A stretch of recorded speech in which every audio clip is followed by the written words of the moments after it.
اعوذ باللہ من الشیطان الرجیم بسم اللہ الرحمن الرحیم۔ میرا نام مس فرزانہ ہے اور میں کلاس 9 اور میٹرک کلاس کو اردو پڑھاتی ہوں۔ جیسا کہ آپ کو معلوم ہے کہ آپ کی ونٹر ویکیشن چل رہی تھیں اور ونٹر ویکیشن کے حساب سے ہم نے آپ کو کچھ کام بھی دیا تھا جو کہ آپ کو چھٹیوں میں کرنا تھا، تو اس لیے ان کاموں کو آپ نے اپنی اردو کی بک کاپی میں ہی کرنا تھا، ٹھیک ہے۔ اکثر بچے مجھ سے یہ پوچھ رہے ہیں کہ بھئی آپ بتا دیں کیسے کرنا ہے، تو یہ آپ کو اپنی اردو کی کاپی میں کرنا ہے۔ اب ہم 9 اور میٹرک کا آگے ایک نیا کام کرنے جا رہے ہیں، ٹھیک ہے۔ سب سے پہلے جو ہم آج ایک نئی غزل پڑھنے جا رہے ہیں وہ جگر مراد آبادی کی ہے۔ جگر مراد آبادی کی یہ جو غزل پڑھیں گے تھوڑا سا ہم پہلے اس کا تعارف آپ کو سامنے سنا رہے ہیں کہ 1890 میں پیدا ہوئے اور 1960 میں ان کی وفات ہوئی۔ آپ کا پورا نام علی سکندر اور جگر تخلص تھا۔ والد کا نام مولوی علی نظر تھا۔ مراد آباد ہندوستان میں پیدا ہوئے۔ مراد آباد یعنی ہندوستان کا شہر ہے، وہاں پیدا ہوئے اور آپ کے خاندان کو مغل بادشاہوں کے زمانے میں عزت کی نگاہ سے دیکھا جاتا تھا۔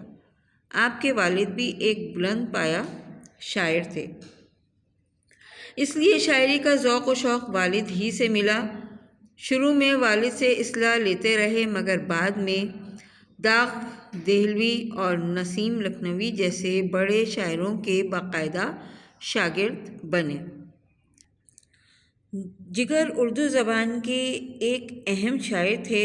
آپ کی زبان سادہ اور انداز بیان میں ایک نیا پن ہے۔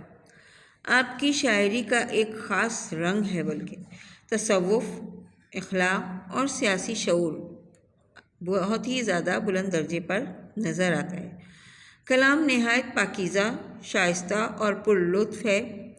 داغ جگر، شعلہ طور اور آتش گل آپ کی شعری مجموعے ہیں، یعنی یہ آپ کے وہ شعری مجموعے ہیں جن سے یہ غزلیں جو ہے وہ آپ کے سامنے پیش کی جائیں گی، ٹھیک ہے۔ تھوڑے سے خلاصے میں آپ کو اس کا اور تھوڑا سا تعارف بتاؤں کہ جگر مراد آبادی خالص تغزل کے شاعر ہیں، یعنی خالص غزل کے شاعر ہیں، اور ان کے یہاں جو شگفتگی اور وارفتگی ہے اس کی کہیں اور مثال نہیں ملتی، اس لیے انہیں کبھی شہنشاہ تغزل اور کبھی رئیس المتغزلین کہا جاتا ہے۔ وہ اس کے مستحق بھی ہیں۔ جگر نے صاف ستھری اور سلیس زبان تو کیا ہی استعمال کیا ہے، ساتھ ہی غزل میں کلاسیکی محاورات اور استعارات کا بھی استعمال کیا ہے۔ محبت کے مختلف زاویوں سے دیکھا اور پرکھا ہے اور موضوع پر تازہ کار اشعار بھی کہے ہیں اور ان کا یہ انداز بہت مختلف ہے۔ اب ہم غزل پڑھیں گے اور غزل میں کس چیز کے بارے میں بات کی جا رہی ہے یہ آپ کو ہم آگے۔ جب تک انسان پاک تینیت ہی نہیں، علم و حکمت ہی نہیں، وہ محبت وہ عداوت ہی نہیں، زندگی میں اب صداقت ہی نہیں، سینہ آہن بھی تھا جس سے گداز، اب دلوں میں وہ حرارت ہی نہیں، آدمی کے پاس سب کچھ ہے مگر ایک تنہا آدمیت ہی نہیں، صرف نقالی ہے مغرب کی جگر، شعر میں جب مشرقیت ہی نہیں، ماخوذ از کلیات جگر، یعنی یہ جو غزل میں نے ابھی آپ سب کے سامنے پڑھی ہے یہ کلیات جگر سے ماخوذ ہے۔ اچھا، یہ جتنی بھی آپ کو میں نظمیں پڑھا رہی ہوں یا جتنی بھی آپ نے غزلیں پڑھی ہیں ان تمام میں آخر میں یہ دیکھیے آخر میں جیسے آپ کو یہاں پہ لکھا ہوا نظر آ رہا ہے ماخوذ از کلیات جگر، اسی طرح اور بھی جتنی بھی ہم نے نظمیں پڑھی ہیں وہ کس اس سے لی گئی ہیں، کون سی کتاب تھی، کون سی غزل تھی، کون سا شعری مجموعہ تھا، تو وہ چیز یہاں پہ آپ کے سامنے موجود ہے۔ اور اس میں ایک دوسری چیز اور ہے، جیسے جلد اول، دوم، تو یہ بھی چیز آپ کے سامنے یہاں پہ مینشن اس لیے کی جا رہی ہے تاکہ آپ کو معلوم ہو جائے کہ یہ کس اس سے لی گئی ہے، ٹھیک ہے۔ تو یہ کلیات جگر سے لی گئی ہے۔ اب ہم اس کی ایکسرسائز پہ آتے ہیں، اس کے بعد پھر ہم آپ کو اس کی تشریح جو بھی ہے وہ میں سمجھا دوں گی، اور پھر آپ اسی حساب سے اس تشریح کو کمپلیٹ کریں گے۔ پہلا اس میں سوال ہے، غزل کے چوتھے شعر میں کیا بات کہی گئی ہے؟ غزل کا چوتھا شعر یہ والا ہے، ٹھیک ہے۔ آدمی کے پاس سب کچھ ہے مگر ایک تنہا آدمیت ہی نہیں، ایک تنہا آدمیت ہی نہیں۔ اس کا مطلب یہ ہے کہ یہاں آپ سے یہ پوچھا جا رہا ہے کہ اس کا کیا مطلب ہے۔ یہاں پہ جگر مراد آبادی یہ کہہ رہے ہیں کہ دنیا نے بہت ترقی کر لی ہے اور انسان کے پاس آرام اور آسائش کی بہت ساری چیزیں موجود ہیں، لیکن دل احساسات اور جذبات سے بالکل خالی ہو چکا ہے۔ گھر تو تمام لوازمات سے بھرا ہوا ہے، لیکن انسانیت اور آدمیت ڈھونڈنے سے بھی نہیں مل رہی ہوتی۔ یعنی انسان نے ہمدردی، ایمانداری، مادی ترقی کی وجہ سے سب کچھ بیچ دیا ہے، تو انسانیت باقی نہیں رہی ہے۔ اور سچائی سے بھرا ہوا یہ شعر اس دور کی عکاسی کرتا ہے، اور ہمارے منہ پر اس بات کا ایک تماچا بھی ہے کہ ہم نے ترقی تو کر لی، آسائشیں بھی پیدا کر لیں، لیکن اس سے ہمیں حاصل کیا ہوا؟ نہ ہمیں دلی سکون محسوس ہو رہا ہے۔ تو اس کا جواب جو ہے وہ اس طرح آپ نے لکھنا ہے۔ اس کے بعد دوسرا سوال آپ کا تھا، علم و حکمت کس وجہ سے اب علم و حکمت نہیں رہے ہیں؟ علم و حکمت بدتینیت کی وجہ سے اب علم و حکمت ہی نہیں ہے، یعنی نیت صحیح نہیں ہے، اس لیے علم و حکمت بھی کام نہیں کر رہی ہے۔ تو اس وجہ سے علم و حکمت اب علم و حکمت ہی نہیں ہے، کیونکہ نیتیں صاف نہیں ہیں۔ اس کے بعد اس غزل میں ہی نہیں کیا ہے؟ کیونکہ اس غزل کے ہر شعر کے آخر میں ہی نہیں لکھا ہوا ہے۔ ہی نہیں کہتے ہیں، جو لفظ آخر میں بار بار آتا ہے وہ ردیف کہلاتا ہے۔ یہاں پہ ہی نہیں جو ہے وہ ردیف ہے۔ اس کے بعد ہے، اس غزل کے مقطع میں شاعر کا تخلص کیا ہے؟ سب سے پہلے تو میں آپ کو یہ بتاؤں گی کہ مقطع کس کو کہتے ہیں۔ مقطع غزل کے آخری شعر کو، جو غزل کا آخری شعر ہوتا ہے وہ مقطع کہلاتا ہے، اور اس مقطع میں شاعر اپنے نام کا ایک حصہ جو ہے وہ شامل کرتا ہے، جو کہ اس کا تخلص کہلاتا ہے۔ اچھا، اس کے بعد جو سوال ہے وہ غزل کے دوسرے شعر کی وضاحت کیجیے۔ جو غزل کا دوسرا شعر ہے، وہ محبت وہ عداوت ہی نہیں، زندگی میں اب صداقت ہی نہیں۔ ابھی جب میں اشعار کی تشریح کروں گی تو اس میں جب شعر کی تشریح آپ کو سمجھاؤں گی تو اس میں آپ نے اس کا جواب لکھنا ہے، یعنی وہ تشریح آپ نے اس آنسر کی صورت میں اس میں لکھنی ہے، ٹھیک ہے۔ اب اس کے بعد ہم آ جاتے ہیں خالی جگہ پہ۔ وہ محبت وہ ڈیش ہی نہیں، وہ محبت وہ عداوت، یہاں پہ آئے گا عداوت۔ صرف نقالی ہے ڈیش کی جگر، صرف نقالی ہے مغرب کی جگر، یعنی مغرب آئے گا نمبر 2۔ نمبر 3 میں سینہ ڈیش بھی تھا جس سے گداز، یعنی سینہ آہن، یہاں پہ آ جائے گا آپ کا آہن، ٹھیک ہے۔ سینہ آہن بھی تھا اس سے گداز۔ اس طرح یہ آپ کی 3 خالی جگہ جو ہے وہ کمپلیٹ ہو جائیں گی۔ اس کے بعد ہم آ جاتے ہیں درست جواب پر۔ علم و حکمت کے لیے انسان کو ہونا چاہیے۔ اب اس میں 4 آپشن آپ کو دیے گئے ہیں۔ نمبر 3 آپشن جو ہے پاک تینیت، یہ آپ کا صحیح جواب ہے۔ اس کے بعد ہے غزل کے مطابق زندگی کے لیے ضروری ہے صداقت، یعنی زندگی کے لیے صداقت ضروری ہے۔ اس غزل کی ردیف ہے، اس غزل کی ردیف ابھی میں نے آپ کو سوال میں بھی سمجھایا تھا، ہی نہیں جو ہے وہ اس غزل کی ردیف ہے، کیونکہ بار بار کسی بھی شعر یعنی غزل کے آخر میں، ہر شعر کے آخر میں جو لفظ بار بار آتا ہے اس کو ردیف کہا جاتا ہے، ٹھیک ہے؟ تو یہاں پہ ہی نہیں ردیف ہے۔ اس غزل میں شعر ہیں، اب یہ بتانا ہے کہ اس غزل میں کتنے شعر ہیں، یعنی اس غزل میں 5 شعر ہیں، ٹھیک ہے؟ اس غزل میں مصروں کی تعداد یعنی کتنے مصرے ہیں، تو ظاہر ہے 5 اگر شعر ہیں تو مصرے 10 ہوں گے، کیونکہ 2 لائنوں کا ایک شعر ہوتا ہے، یعنی 2 لائنوں کا مطلب یہ کہ 2 مصرے ہوتے ہیں ایک شعر میں، ٹھیک ہے؟ تو 10 اگر شعر ہیں، 5 اگر شعر ہیں تو اس کے 10 مصرے کہلائیں گے۔ اس کے بعد آ جائیے، اس کے بعد سینہ آہن بھی تھا جس سے گداز، اب دلوں میں وہ حرارت ہی نہیں۔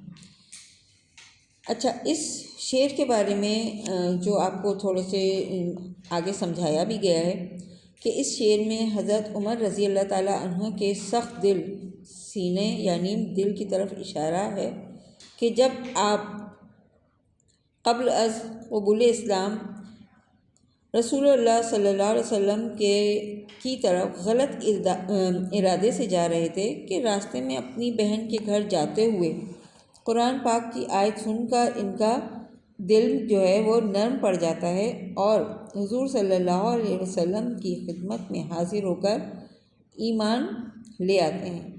شعر میں آپ رضی اللہ تعالیٰ عنہ یعنی حضرت عمر کے بارے میں بات کی جا رہی ہے۔ حضرت عمر رضی اللہ تعالیٰ عنہ کے دل کو کہا گیا ہے، کیونکہ اگر کل کہہ کر جز مراد لی جائے تو اسے مجاز مرسل کہتے ہیں، ٹھیک ہے؟ تو یہاں پہ آپ کو جو ہے اس کے بارے میں بتایا گیا ہے کہ یہ شعر جو ہے اس کی جو تشریح کی گئی ہے وہ کس کے اوپر رکھ کر کی گئی ہے۔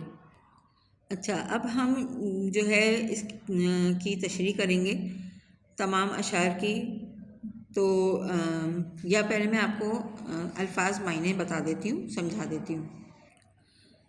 اچھا، سب سے پہلے ہم تھوڑا سا الفاظ معنی اس لیے کر لیتے ہیں کہ تاکہ آپ کو تشریح کرنے میں مسئلہ نہ ہو، ٹھیک ہے؟ سب سے پہلے آدمیت، انسانیت، عقل اور شعور، ٹھیک ہے؟ اس کے بعد ہے بلند پایا یعنی اعلیٰ مقام، پاک طینیت، نیک سیرت، اچھی سیرت، شائستہ، لائق، مہذب۔ اس کے بعد ہے سینہ آہن، مراد سخت دل یا سنگ دل، گداز کا مطلب ہے نرم، نقالی یعنی دوسروں کی نقل کرنا۔ اب سب سے پہلے ہم شعر نمبر 1 کی تشریح کرنے جا رہے ہیں۔ جب تک انسان پاک طینیت ہی نہیں، علم و حکمت ہی نہیں۔ سب سے پہلے جب ہم یہ تشریح کرنی شروع کریں گے تو اس میں پھر ہم سب سے پہلے کریں گے تعارف۔ آپ کو جیسے معلوم ہے کہ جب بھی میں تشریح کروا رہی ہوتی ہوں تو میں آپ کو یہ بتاتی ہوں کہ ہم نے سب سے پہلے تعارف لکھنا ہے۔ تو سب سے پہلے شاعر کا تعارف یہاں پہ لکھا جائے گا۔ مندرجہ ذیل شعر ہماری نصابی کتاب سے لیا گیا ہے، جو کہ یہ جو غزل ہے وہ جگر مراد آبادی نے لکھی ہے۔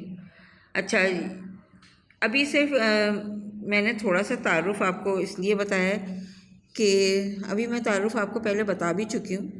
تو سب سے پہلے جگر مراد آبادی خالص تغزل کے شاعر ہیں، یعنی تغزل کا مطلب ہے غزل، خالص غزل کے شاعر ہیں، اس لیے انہیں کبھی شہنشاہ تغزل اور کبھی رئیس المتغزلین بھی کہا جاتا ہے، اور بلا شبہ وہ اس کے مستحق بھی ہیں، کیونکہ انہیں جو کچھ کہا جا رہا ہے تو ان میں وہ کوالٹی موجود ہے جس کی وجہ سے انہیں شہنشاہ غزل اور رئیس المتغزلین اسی لیے کہا جا رہا ہے کہ ان میں یہ خوبیاں موجود ہیں۔ تو آپ کو یہ پورا تعارف لکھنا ہوگا۔ اچھا، تھوڑا سا تعارف میں سے آپ یہ چیزیں بھی دیکھ لیجئے جو میں آپ کو بتا رہی ہوں، کہ جو آپ کا اصل نام تھا وہ علی سکندر تھا اور جگر آپ کا تخلص تھا۔ 1890 میں مراد آباد میں پیدا ہوئے تھے۔ والد کا نام علی نظر تھا، اس لیے آپ کا تعلق ایک علمی خاندان سے تھا جو شاہانہ مغلیہ کے دربار سے تعلق رکھتا تھا، اور فرخ سیر کے دور میں ماتوب مراد آباد آ گئے تھے۔ جگر مراد آبادی نے جو تعلیم حاصل کی تھی وہ گھر پہ حاصل کی تھی اور میٹرک لکھنؤ کے مشن اسکول سے کیا تھا۔ پھر اس کے بعد آپ نے شعر و شاعری کا آغاز کیا، اور ان کے جو دادا تھے نور محمد وہ بھی شاعر تھے۔ جگر مراد آبادی نے ابتدا میں اصلاح اپنے والد سے لی، اس کے بعد داغ دہلوی سے بھی انہوں نے مشورہ کیا اور ان سے بھی اصلاح لی۔ برِ صغیر کی تقسیم کے بعد بھارتی حکومت نے ان کو پدم بھوشن کا خطاب بھی دیا۔ اچھا، یہاں پہ آپ یہ دیکھیں کہ کچھ چیزیں آپ کی ایسی ہیں جو کہ MCQs میں آتی ہیں، تو یہ چیزیں بھی آپ کو ذہن میں رکھنی ہیں کہ آپ کو کس چیز کا خطاب دیا گیا تھا۔ اور پھر آپ کے ایک شعری مجموعہ تھا آتش گل، اس پر آپ کو 5000 روپے انعام اور 200 روپے ماہوار وظیفہ بھی دیا گیا۔ اس کے بعد علی گڑھ یونیورسٹی میں ڈاکٹریٹ کی ڈگری حاصل کی، اعزازی ڈگری دی گئی، اور 1960 میں گونا میں انتقال ہوا اور وہیں دفن ہوئے۔ میں نے آپ کو سب سے پہلے جو تھوڑا سا جو تعارف تھا وہ میں نے ڈیٹیل میں اس لیے بتایا کہ اس میں سے کچھ چیزیں آپ کو بتانے کا مقصد صرف یہ تھا کہ کچھ چیزیں ایسی ہوتی ہیں جو کہ MCQs وغیرہ میں آ جاتی ہیں، تو اس لیے میں نے آپ کو وہ چیزیں بتائیں۔ اب ہم اس کی تشریح پہ آ جائیں گے۔ اس شعر میں جگر مراد آبادی کہتے ہیں کہ علم و حکمت اس وقت تک علم و حکمت کہلاتے ہیں جب تک انسان نیک فطرت اور نیک سیرت ہو۔ اگر یہ دونوں چیزیں کسی انسان میں نہیں ہیں تو اس کا علم و حکمت کہلانے کا مستحق بھی نہیں ہے۔ علم و حکمت انسانوں کی بھلائی کے لیے ہوتا ہے، اگر وہ انسانوں کی تباہی کے لیے ہو تو اس سے جو ہے اس شعر کے مفہوم کو ہم بہت اچھی طرح سمجھ سکتے ہیں کہ ہم اپنے ارد گرد پیش نظر ڈالیں تو ہزاروں اور لاکھوں لوگ پڑھے لکھے لوگوں کے ہوتے ہیں، پڑھے لکھے لوگ ہیں، لیکن ان میں انسانیت نہیں، اور وہ انسانیت کا مفہوم بھی سمجھنے سے قاصر ہیں۔ ہم اپنے ارد گرد نظر ڈالیں تو ہمیں آج بھی انسانیت سے سکتی ہوئی نظر آئے گی۔ لوگوں کو صرف علم جو ہے وہ پیسہ کمانے کے لیے استعمال کر رہے ہیں، اور اس میں ان کی جو ذہن میں ہے وہ انسانیت کی خدمت نہیں، صرف پیسہ کمانا ہے، اور وہ اس کام کو ہی کر رہے ہیں۔ اس لیے یہاں پہ شاعر اسی لیے کہہ رہے ہیں کہ انسان میں پاک طینیت، یعنی اس کی نیت جو ہے وہ صاف نہیں ہے۔ اس نے جو بھی علم حاصل کیا ہے وہ صرف اس لیے حاصل کیا ہے کہ وہ اس سے اچھا خاصا روپیہ کما سکے، لیکن اس کے دل میں ہمدردی اور دوسروں کے لیے کوئی احساس موجود نہیں ہے۔ اچھا، دوسرا شعر آپ کا ہے، وہ محبت وہ عداوت ہی نہیں، زندگی میں اب صداقت ہی نہیں۔ یہاں جگر مراد آبادی آج کے دور کے انسانوں پر طنز کرتے ہوئے کہہ رہے ہیں کہ آج انسانوں کی زندگی میں سچائی اور خلوص ناپید ہو چکا ہے، یعنی نظر ہی نہیں آتا، اور اس خلوص کی جگہ منافقت نے لے لی ہے۔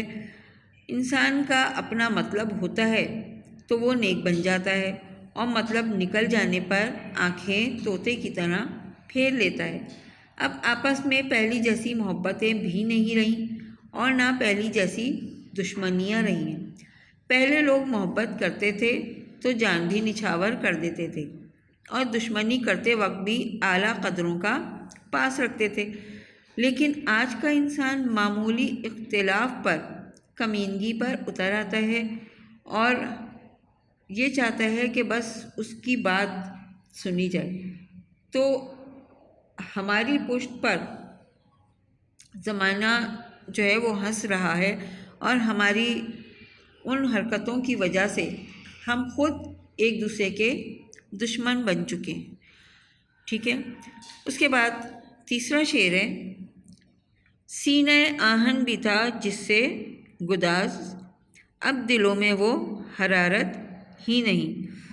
اچھا، ابھی میں نے آپ کو اس کے میننگ بھی تھوڑے سے بتائے تھے کہ اس کے میننگ کیا ہیں۔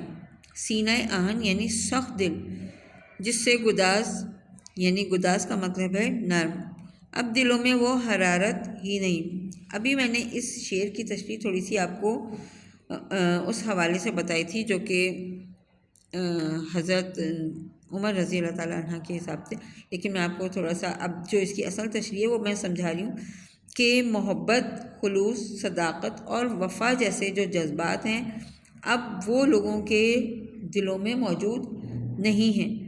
آج کا دور ایسا ہے جس میں جذبات کی کوئی اہمیت نہیں ہے، کوئی قدر نہیں ہے۔ پہلے جو زمانہ تھا یہ جذبات یعنی سخت سے سخت انسان کو بھی موم بنا دیا کرتے تھے۔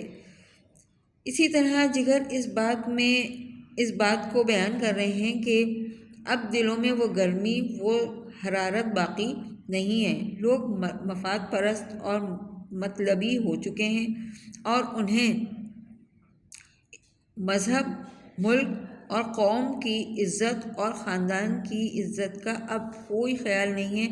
ان کے سامنے ان چیزوں کی کوئی اہمیت نہیں ہے، صرف وہ اپنے انا کی خاطر جو ہے وہ زندگی بسر کر رہے ہیں اور اپنے مفاد کے لیے کام کر رہے ہیں۔ چوتھا شعر ہے، آدمی کے پاس سب کچھ ہے مگر ایک تنہا آدمیت ہی نہیں۔ اس میں جگر مراد آبادی کہتے ہیں کہ آج کا دور بہت ترقی یافتہ دور ہے۔ سائنس نے بہت ترقی کی ہے اور انسانوں کے آرام اور آسائش کی کئی چیزیں ایجاد بھی ہو گئی ہیں، لیکن انسانوں کا دل جذبات اور احساسات سے خالی ہو چکا ہے۔ بنگلہ، گاڑی، جائیدادیں، جدید اشیاء، غرض کے گھر تمام لوازمات سے بھرا پڑا ہے، لیکن انسانوں میں انسانیت اور آدمیت نہیں ملتی۔ پیار، خلوص، دیانتداری، انسانی ہمدردی اور اسی طرح کا سب کچھ انسان نے مادی ترقی کے عوض بیچ دیا ہے۔ آج ہمارے پاس سب کچھ ہے مگر دل میں انسانیت نہیں ہے۔ سچائی سے بھرا یہ شعر ہمارے دور کی عکاسی کر رہا ہے کہ اور ہمارے منہ پر ایک طرح کا تماچا بھی ہے کہ ہم لوگ ہر چیز اللہ تعالیٰ نے ہمیں دی ہے، لیکن اس کے باوجود بھی ہمارے پاس انسانیت نام کی چیز نہیں ہے۔ یعنی ہمارے دل جو ہیں وہ آج احساسات سے خالی ہو چکے ہیں، کیونکہ ہم میں وہ چیز اب باقی ہی نہیں رہی ہے جو کہ پہلے کے لوگوں میں ہوا کرتی تھی۔ اب آخری شعر ہے، صرف نقالی ہے مغرب کی جگر، شعر میں جب مشرقیت ہی نہیں۔ اب یہ آخری شعر ہے، اور اس آخری شعر میں آپ دیکھ رہے ہوں گے کہ یہاں شاعر کا تخلص بھی استعمال ہوا ہے۔ یہ شعر جو ہے یہ مقطع کہلاتا ہے، کیونکہ آخری جو شعر ہوتا ہے اس کو ہم مقطع کہتے ہیں، اور مقطع میں جو ہے شاعر اپنے نام کا ایک لفظ یعنی ایک حصہ جو ہے وہ تخلص کرتا ہے۔ اشعار کی تشریح میں اب میں آپ کو بتاؤں کہ اس شعر میں جگر مراد آبادی شعراء اور مصنفین کی طرف اشارہ کرتے ہوئے کہتے ہیں کہ یہ مغرب کی اندھی تقلید کرتے ہوئے ہندوؤں کی طرح، جیسے آپ نے دیکھا ہوگا کہ بندر سب سے زیادہ نقل کرتا ہے، ہر ایک کی نقل اتارتا ہے، تو آپ نے بھی دیکھا ہوگا کہ بندر جس طرح نقل اتارتا ہے تو انسان کی بھی عادت ویسی ہی ہے، تو وہ بندر کی طرح نقل اتارتے ہیں۔ ان کی تحریروں میں مغرب کی جو ہے وہ نقل نظر آتی ہے، یعنی مغرب کے اثرات نظر آتے ہیں۔ مشرقی اقدار اور تہذیب خصوصاً اسلام کے اصولوں سے منحرف ہوتے جا رہے ہیں۔ مغرب کی ترقی نے ان کے عقل و شعور پر پردہ ڈال دیا ہے۔ یہ نام نہاد اہل قلم مغرب کی نقالی کرتے ہیں اور یہ سمجھتے ہیں کہ ہم ترقی کر لیں گے، لیکن ایسا نہ ہوا اور نہ ہو سکے گا۔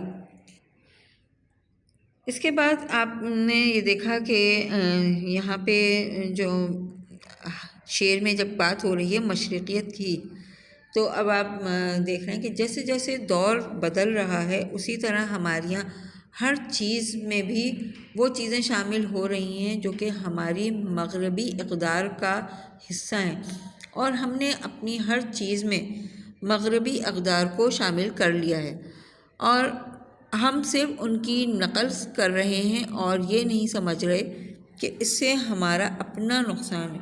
یعنی ہم نے مشرقی اقدار کو ایک طرف رکھ کر مغرب کی چیزوں کو اپنے اس میں شامل کر لیا ہے، اور اس پہ بھی ہمیں بڑا فخر محسوس ہوتا ہے۔ ہم یہ سمجھتے ہیں کہ شاید ہم بالکل ٹھیک کر رہے ہیں، حالانکہ ایسا بالکل بھی نہیں ہے، کیونکہ ہمارا مذہب ہمیں اس چیز کے بارے میں بتاتا ہے کہ ہمیں ایک دوسرے کے ساتھ کس طرح رہنا ہے اور ایک دوسرے کا کس طرح خیال رکھنا ہے۔ تو یہ ساری چیزیں ہماری دین کے حساب سے ہمارے پاس موجود ہیں کہ ہمیں اپنے دین کے لیے کس طرح صداقت سے کام لینا ہے۔ آپ نے تمام اشعار دیکھے، پڑھے، اور ان کی تشریح بھی آپ کو میں نے سمجھائی۔ تو پوری غزل کا ایک چھوٹا سا میں آپ کے سامنے پیش کرتی ہوں کہ جگر کا اصل جو مقصد ہے وہ یہ ہے کہ انسان کو نیک سیرت ہونا چاہیے، اور وہ ایسا ہو کہ جو بات اس کے دل میں ہو وہی بات اس کے منہ پر ہو، اس میں کوئی منافقت نہیں ہونی چاہیے، سچائی ہونی چاہیے جس سے انسان کا دل فوراً متاثر ہو جائے۔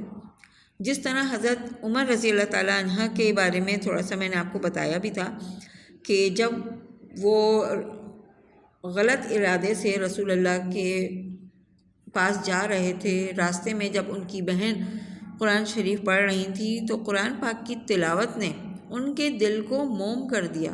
یعنی ویسے وہ بہت سخت مزاج کے تھے، سخت دل تھے، لیکن جب وہ قرآن پاک کی آیت کو انہوں نے سنا تو ان کا دل بہت موم ہو گیا اور اس کا ان پہ بہت زیادہ اثر ہوا، جس کی وجہ سے وہ رسول اللہ کے پاس گئے اور ایمان بھی لے آئے، اور ان کا ایمان لانا اسلام کے لیے بڑا فائدہ مند ہوا، اور اسلام کو بڑی تقویت بھی حاصل ہوئی آپ کے اسلام لانے پر۔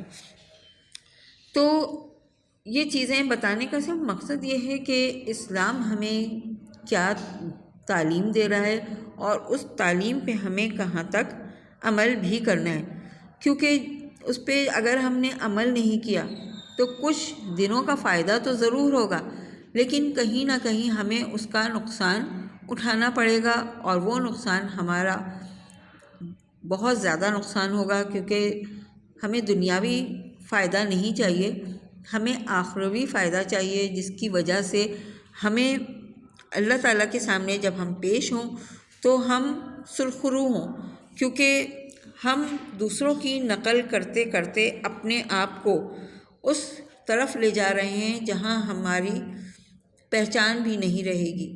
تو ہماری پہچان ہمارے دین سے ہے اور اپنے دین کے حساب سے ہمیں تمام چیزوں کو لے کر چلنا چاہیے۔ اچھا، یہاں تک میں نے آپ کو تمام چیزیں سمجھا بھی دی ہیں، اور اس میں اگر کوئی چیز ایسی ہے جو کہ آپ لوگوں کو نہیں سمجھ میں آئے تو آپ مجھ سے پوچھ سکتے ہیں۔ اس کے علاوہ اس کی جو تشریح ہے، میں نے ویسے تو آپ کو ساری تشریحیں سمجھائی ہیں، آپ جو ہے اس پہ دیکھیے گا، ویڈیو میں دیکھیے گا، بہت اچھی طریقے سے ویڈیو دیکھیے گا، اور اس طرح سے پھر اس کو آپ کمپلیٹ کر کے لے کر آئیے گا، اور اپنی نوٹ بک میں آپ نے یہ سارا کام کرنا ہے، ٹھیک ہے۔ اس کے بعد تھوڑے بہت MCQs وغیرہ بھی ہیں، جب میں وہ بنا لوں گی تو پھر وہ میں آپ کو MCQs کے حساب سے بھی ایک ویڈیو دوں گی، جو کہ آپ کی ایک الگ سے ویڈیو ہوگی، ٹھیک ہے۔ اب ہمارا یہ چیپٹر ختم ہوا، اور کوئی مسئلہ ہو تو آپ مجھ سے گروپ پہ پوچھ سکتے ہیں۔ اللہ حافظ۔